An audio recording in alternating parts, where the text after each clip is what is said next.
السلام علیکم ورحمۃ اللہ وبرکاتہ۔ بسم اللہ الرحمن الرحیم۔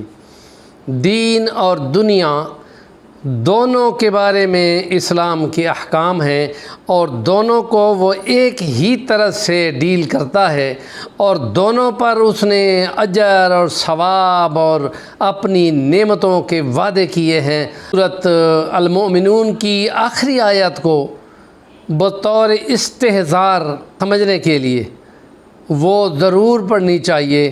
اس کے بہت زیادہ اثرات ہیں اور اس کے اچھے نتائج بھی نکلتے ہیں۔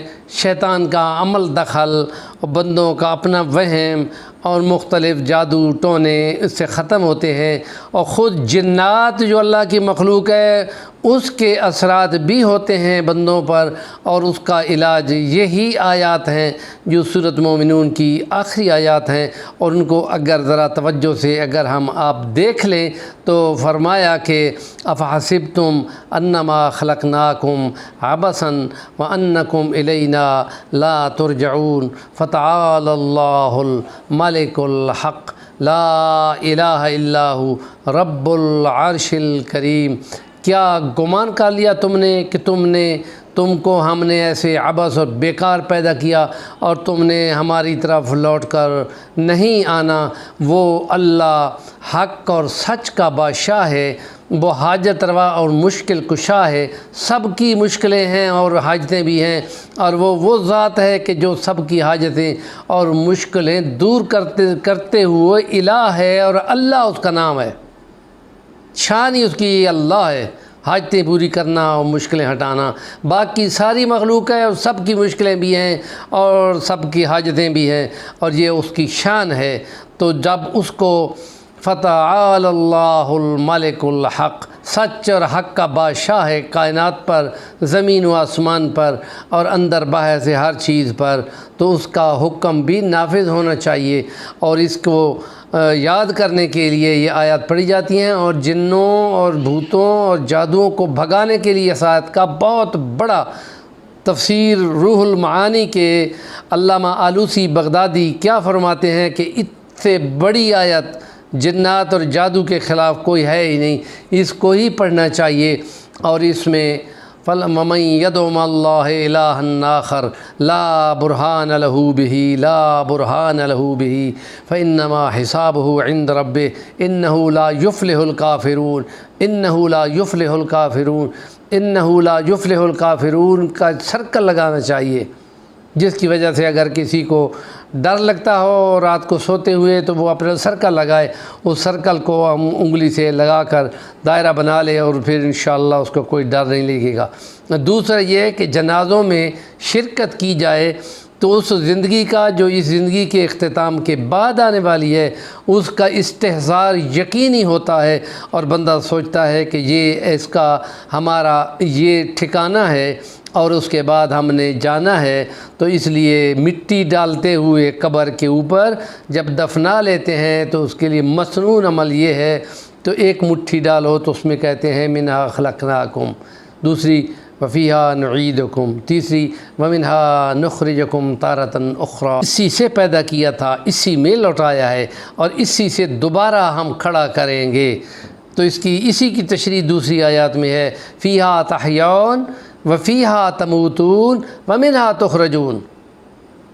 فیہا تحیون، اسی میں حیات گزاری، دنیا کے اندر مٹی سے بن کر دنیا میں حیات گزاری، وفیہا تمیتون، اور اس میں موت آ گئی اور پھر دفن ہو گیا، ومنہا تخرجون، اور پھر ہم کو اس کو نکالیں گے، ونفخ فی الصور فاذا ھم من الاجداث الی ربہم ینسلون، جس سور پھونکا جائے گا تو قبروں سے بندے اٹھ کے کھڑے ہوں گے۔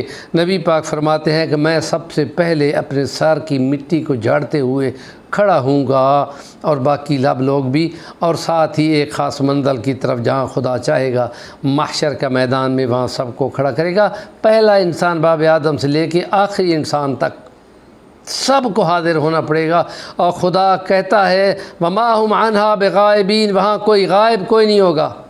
سمندروں میں جنگ عظیم 2 میں اور اول میں کروڑوں لوگ فوت ہوئے، وہ کہتے ہیں 8 کروڑ سے زیادہ بندے سمندر میں غرق ہوئے جہازوں سے۔ 8 کروڑ سے زیادہ وہ سب پیدا ہوں گے اور دوبارہ آئیں گے۔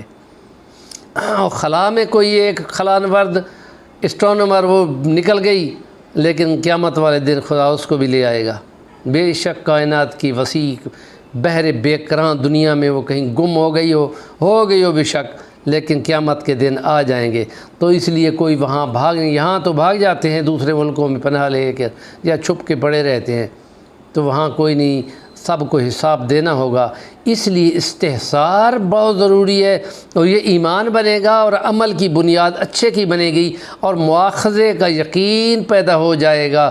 اس لیے جنازوں پہ شرکت کرنا اور وہاں پہ مکمل ثواب لے کر مٹی ڈال کے آنا، اور پھر قرآن مجید کی تلاوت کرنا، اور یہ تمام نظارے قرآن نے وہاں پر بیان کیے ہیں۔ جو ہی کوئی فوت ہوتا ہے تو ہم کہتے ہیں انا للہ و انا الیہ راجعون، ہم اللہ کے ہی ہیں، و انا الیہ، اور ہم اسی ہی کی طرف لوٹ کر جانے والے ہیں۔ اور یہ ہمارا ٹارگٹ ہے کہ خدا کے پاس آئے ہیں، خدا کے پاس ہی لوٹ جانا ہے اور حساب دینا ہے اور ملاقات کرنی ہے۔ اس لیے قرآن کے الفاظ یہ ہیں وَاعْلَمُوا أَنَّكُمْ مُلَاقُوهُ، یہ یاد رکھو اللہ سے تمہاری ملاقات ہونی ہے، فردن فردن فردن فردن، ایک ایک بندے کی۔ تو وہاں بندہ ایسا ہو کہ خدا مسکرا کے دیکھے، چہ جائے کہ بندے ایسے بدعملیاں لے کے جائے کہ خدا نرگے بیان کریں ثواب کی نیت سے۔ اور ہمارے چینل کا نام ہے صفی الرحمن الوانی، ضرور سبسکرائب کر لیں۔